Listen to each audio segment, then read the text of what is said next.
Na ako'y nabasa ba sa post nako, nanutaan ako digdo kung unsay inyong masulti kung kamo sa sitwasyon ni Carlos Yulo, diba? Tapos may nag-comment, ang iyang comment, bilang patawarin pa. Grabe, Kuya Bing. Kung ikaw man yan, kung totoo man yung profile mo, kaya nakalock man yan siya, wag ganun. Kasi, ba't yun? Nga nang anak man ka, murag dili ka nag-agi sa imong ng inani mo.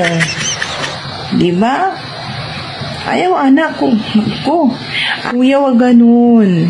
Ha? Dapat love lang tayo. At saka, may nanay ka rin. Diba? May nanay ka rin, kuya. Matakot ka sa Diyos. Matakot ka sa Diyos. Ganun ang comment mo. Diyos ko po. Grabe naman. Ay nako, dapat love lang tayo lahat, okay? Ko, patawarin ka na awa ng Diyos. Kuya, magbago ka na, wag ganun, ha? Yun lang yun.